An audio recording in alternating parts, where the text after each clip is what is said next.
Racist helicopter pilot refuses to fly black family, unaware they own the company, regrets it instantly. The sun hung low over the Manhattan skyline, painting the towering glass buildings in hues of amber and gold.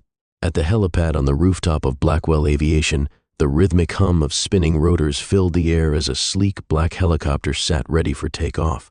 Inside the small operations office adjacent to the pad, Dan Carter leaned back in his chair, tapping his fingers against the desk. A veteran pilot with 20 years in the air, Dan was known for his no-nonsense attitude.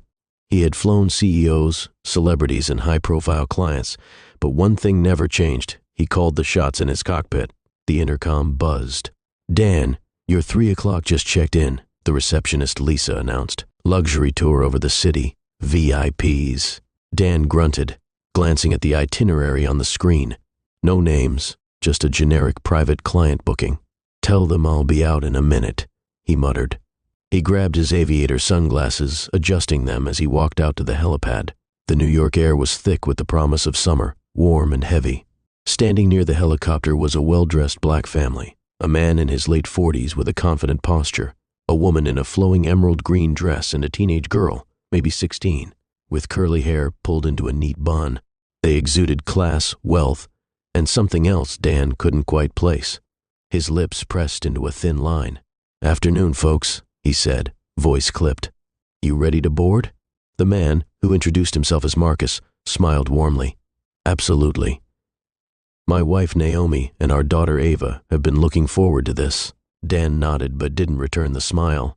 His eyes flicked to the girl's designer sneakers and the woman's diamond bracelet. "First time on a chopper?" he asked, though he already knew the answer. Naomi chuckled. "Oh, hardly. We love flying." Dan's brows furrowed. He hadn't expected that. Still, something in him bristled.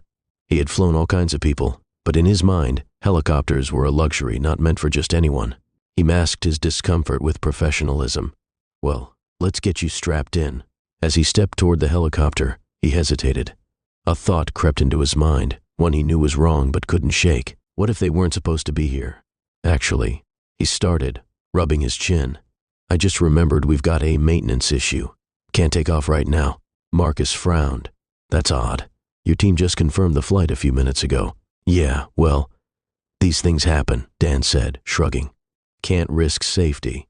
Naomi's warm expression cooled. "You sure about that, mister?" "Carter. Dan Carter," he said, crossing his arms. Ava looked up from her phone, confused. "Wait, so we're not flying? But we booked this tour weeks ago." Dan didn't meet her gaze. "Sorry, kid. I don't make the rules. Just follow safety protocols." Marcus studied him for a long moment, his dark eyes unwavering. "We'll wait for a manager," he said finally. Dan tensed. "No need. I'm the pilot, and I say we're grounded." Naomi's expression hardened. "Interesting. That's not what the company owner said when we spoke earlier." Dan blinked. "The owner?" Marcus reached into his pocket, pulling out a sleek black business card. He held it up so Dan could see the embossed silver lettering. Marcus Blackwell, CEO and founder, Blackwell Aviation. Dan's heart stopped. His mouth went dry as the weight of his mistake came crashing down on him. Marcus Blackwell wasn't just a passenger, he was his boss. And Dan had just refused to fly him. The silence on the helipad was suffocating. Dan's pulse pounded in his ears as he stared at the business card in Marcus Blackwell's hand. His mind raced, scrambling for a way out of the situation. This had to be some kind of mistake. Marcus Blackwell? The Marcus Blackwell, the owner of Blackwell Aviation? No, that didn't make sense. Dan had worked for this company for 5 years, and he had never once seen Blackwell in person. He'd always assumed the owner was just another wealthy businessman, someone he wouldn't cross paths with. And yet, here he was, standing right in front of him, his wife and daughter by his side. Dan swallowed hard, but his throat felt like sandpaper. I didn't realize," he stammered, forcing an uneasy chuckle. "I thought you were just—" Marcus arched an eyebrow. "Just what?" Dan caught himself. He had been about to say just passengers, but that wasn't what he really meant, was it? Naomi crossed her arms, her sharp gaze pinning him in place. Ava's eyes flicked between her parents and Dan, confusion written all over her face. "Mr. Carter," Naomi said coolly, "I'd like to hear exactly why you refused to fly us. You seemed perfectly fine until you saw who we were." Dan shifted uncomfortably. "It wasn't personal, ma'am. It's standard protocol, safety checks, you know. I was just following procedures. Marcus studied him with unsettling calm. You're saying my company suddenly has safety concerns the moment my family steps onto the helipad? Interesting. Dan opened his mouth, but no words came. He could feel the weight of their eyes on him, their unspoken accusations pressing against his chest. Marcus turned to Lisa, the receptionist who had been standing by, frozen in disbelief. Lisa, are there any maintenance issues with this helicopter? Lisa hesitated. And no, sir. Everything is in perfect working order. Dan felt a rush of heat crawl up his neck. Marcus nodded slowly, then turned back to Dan. So, let me get this straight. My helicopter, my company's helicopter, is fully operational. My family booked this tour in advance. They were cleared for takeoff. And yet, you, my employee, decided on your own that they weren't flying today. Dan had no response. He had been caught. There was no talking his way out of this. Ava, who had been quiet until now, spoke up. Mom, Dad, I don't get it. Why would he lie about the helicopter being unsafe? Marcus exhaled sharply, rubbing his temple. Because some people think they can decide who belongs in luxury spaces, Ava, even when it's not their call to make. Dan flinched at the sting in Marcus's words. Naomi exhaled, looking Dan up and down as if seeing him for the first time. You know, she said, her voice controlled but laced with something colder than anger. I've seen this kind of thing my whole life. Some people look at us and assume we don't belong. They see our skin before they see our success. I just didn't think I'd run into that kind of ignorance in my own company. Dan's stomach twisted. Mrs. Blackwell, I swear. Swear what? She cut in. That this was just a coincidence? That it had nothing to do with what we look like? Dan's jaw clenched. There was no good answer to that. Marcus sighed and checked his watch.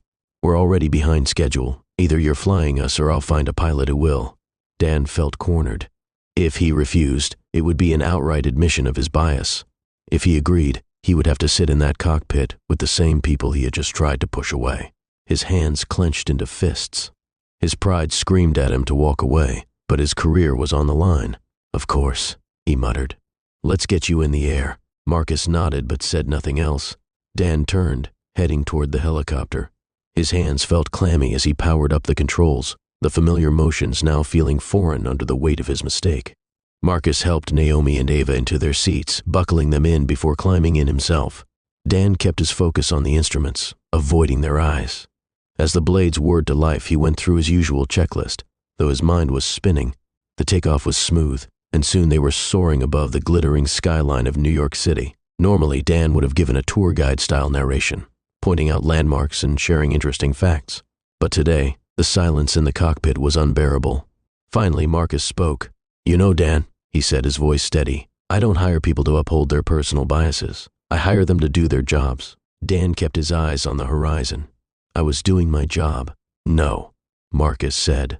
You were abusing your position. You saw a family that didn't fit your idea of what wealth looks like, and you tried to deny us what we had paid for. You thought you could get away with it. Dan's grip tightened on the controls. Marcus continued. Let me tell you something about this company. I built Blackwell Aviation from the ground up. I started as a pilot, just like you. And I dealt with people just like you. People who second-guessed me, dismissed me, made assumptions about what I could and couldn't afford. Dan's stomach twisted. You probably thought you were safe, that no one would call you out. But today, you got unlucky. Dan clenched his jaw. Look, I made a mistake. But I didn't mean anything by it. Marcus let out a humorless chuckle. That's the problem, Dan. You did mean something by it. You just don't want to admit it. The helicopter cut through the sky, the city sprawling beneath them. Naomi finally spoke up. The real question is, what are you going to do about it? Dan inhaled sharply. He wanted to defend himself. He wanted to insist that he wasn't racist, that this was all a misunderstanding. But deep down, he knew the truth. And the truth was, he had judged them the second he saw them. The weight of realization settled on him like a lead blanket. For the first time in years, Dan Carter felt something he hadn't felt in a long time. Shame.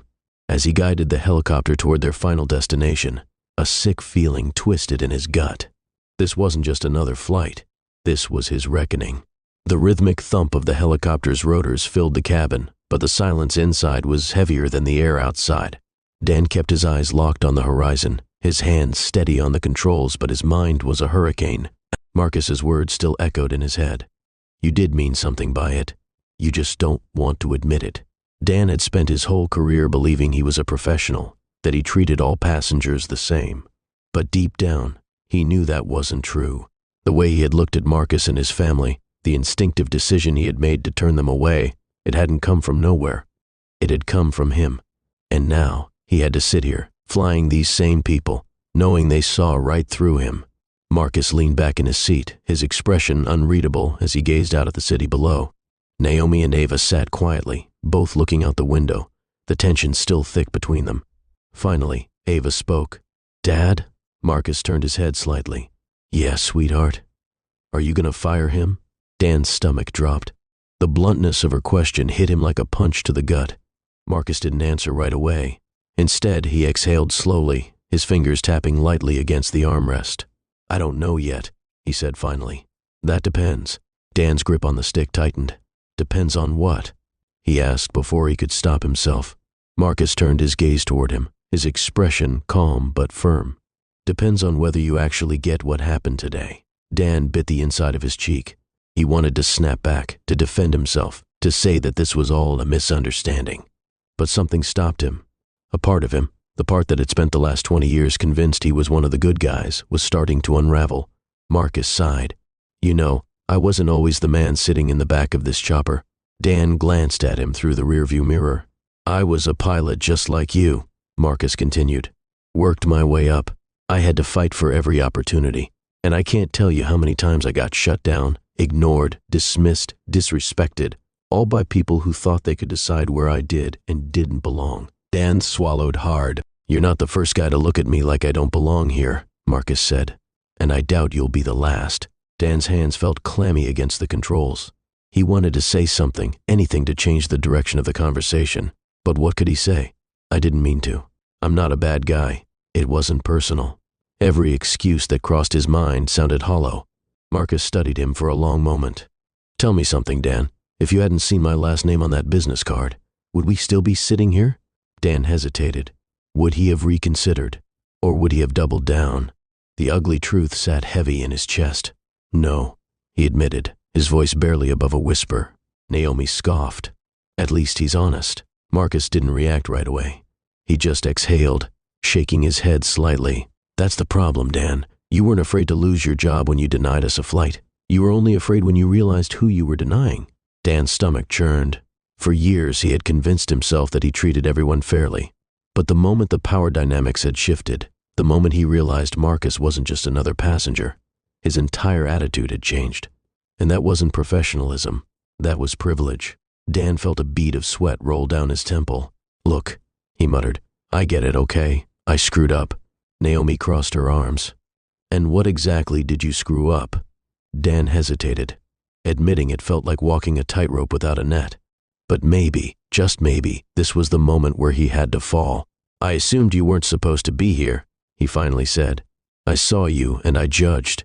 I thought, I don't know, that maybe you were in the wrong place. Marcus didn't say anything. Naomi, however, let out a short, bitter laugh. You thought we were in the wrong place? She repeated. You work for our company, flying our helicopters, and we were in the wrong place? Dan winced. Yeah, he admitted. It sounds bad. Ava frowned. No, it is bad. Dan exhaled sharply. He had been expecting to feel defensive, but all he felt was tired, because they were right. All those times he had told himself that he wasn't like those people, racists, bigots, the ones who meant to discriminate, had been a lie. Because at the end of the day, his actions had still hurt someone. Marcus finally spoke. You know, Dan, this isn't just about you and me. This is bigger than that. Dan's jaw tightened. I know. Do you? Marcus pressed. Because here's the thing. You're in a position of power, and when people like you make decisions based on bias, even unconsciously, it affects people like us everywhere. Dan swallowed. I have to ask myself, Marcus continued, if you're doing this to my family, how many other clients have you turned away? How many other people have had their experience ruined because you didn't realize you were making assumptions about them? Dan felt like he had been punched in the gut because he didn't have an answer. The truth was, this probably wasn't the first time he had let bias influence his decisions. It was just the first time he had been forced to confront it. The helicopter began its slow descent back toward the helipad. Dan took a deep breath, his mind spinning. Marcus wasn't just angry, he was disappointed. And somehow, that made it worse. Dan had spent years thinking he was a fair man, that he treated everyone equally, but today had forced him to face an ugly truth about himself. And now, he had to live with the consequences. As the helicopter touched down, Marcus unbuckled his seatbelt. "We'll talk soon," he said. "And trust me, Dan, you're gonna want to think long and hard about what happens next." Dan could only nod, because for the first time in his career, he wasn't sure what his future looked like. The moment the helicopter touched down, Dan felt a weight pressing on his chest. He had landed countless flights, but this was the first time he wasn't sure whether he'd be walking away from his job. Marcus unbuckled his seatbelt with calm precision, his expression unreadable. Naomi did the same, her face a mask of quiet frustration. Ava, however, lingered for a moment, studying Dan with something he couldn't quite place. Disappointment, maybe, or curiosity. Dan sat frozen in the pilot's seat, his fingers still gripping the controls even though the flight was over. Marcus pushed open the door and stepped onto the helipad, holding a hand out for Naomi. Ava climbed out after them, adjusting the straps of her backpack. Dan knew he should say something, anything. But what do you say when you've just been confronted with the worst parts of yourself? The three of them started toward the hangar, where Lisa was waiting, her expression a mix of awkwardness and concern. Dan hesitated. Then, finally, he unbuckled and climbed out. "Mr. Blackwell." His voice cracked slightly, and he hated how uncertain he sounded. Marcus stopped, but didn't turn around. Dan swallowed. "Can we talk?" Marcus glanced at Naomi, who gave a small shrug as if to say, "It's up to you." Finally, Marcus turned. His face was unreadable. "Go ahead." Dan shifted on his feet, trying to find the right words. "Look, I don't expect forgiveness. I know I messed up. I don't even think I realized how much until you spelled it out for me." He exhaled sharply. "But I don't want to be that guy, the one who makes people feel like they don't belong. I don't know how to fix it, but..." He met Marcus's gaze, forcing himself to hold it. "But I want to try." A silence stretched between them. Ava tilted her head. "How?" Dan blinked. Marcus crossed his arms. "That's the real question, isn't it? It's not enough to say you want to change, Dan. Change takes work. It takes unlearning things you didn't even know you believed." Dan nodded slowly. "Then, tell me where to start." Naomi let out a small scoff, but didn't speak. Marcus studied Dan for a long moment. Then, finally, he sighed. "First step? A real apology. Not to me, I don't need it, but to my wife, to my daughter, because they were the ones you made feel unwelcome today." Dan turned to Naomi first. "Mrs. Blackwell." He forced himself to meet her eyes. "I was wrong. I judged you before I even knew you, and I let my own bias cloud my judgment. I'm sorry." Naomi held his gaze, then nodded slightly. "I appreciate the apology, but words only mean something if your actions change." Dan nodded. "I get that." He turned to Ava. "And I'm sorry to you too. You shouldn't have to see your parents treated like that. It was wrong." Ava studied him for a second, then shrugged. "Okay. It wasn't forgiveness, but it was something." Marcus exhaled. "I'll be honest, Dan. If you were just another pilot, I'd fire you right now." Dan's stomach tightened. "But," Marcus continued, "I believe people can change if they want to. The question is, do you?" Dan nodded. "Yeah, I do." Marcus considered him. Then finally, he pulled something from his jacket pocket and handed it to Dan. A business card, but this one wasn't his. Dan glanced at it. "Implicit bias training. Corporate workshops available. You're coming to this," Marcus said. "Non-negotiable. If you want to keep flying for my company, you're going to do the work to understand how this stuff happens. Not just to my family, but to people like us all the time." Dan swallowed hard. The idea of sitting in a room, breaking down the biases he had spent years ignoring, made him uncomfortable. But maybe that was the point. He nodded. "He'll be there." Marcus studied him for a moment, then extended a hand. Dan hesitated before shaking it. Marcus's grip was firm. "Don't make me regret giving you another chance." Dan let out a shaky breath. "I won't." As the Blackwells walked toward the main office, Dan remained standing on the helipad, the business card still clutched in his hand. For the first time in years, he wasn't just thinking about his job. He was thinking about the kind of man he wanted to be, and for the first time, he was ready to do the work. Sometimes, life has a way of showing us exactly who we are, even when we don't like what we see. This pilot thought he was just following policy, but in reality, he was making a decision rooted in something much deeper. The The question is, when we're faced with our own mistakes, do we have the courage to change? Let me know your thoughts in the comments below. And if you enjoyed this story, don't forget to like, subscribe, and hit that notification bell for more powerful stories like this one.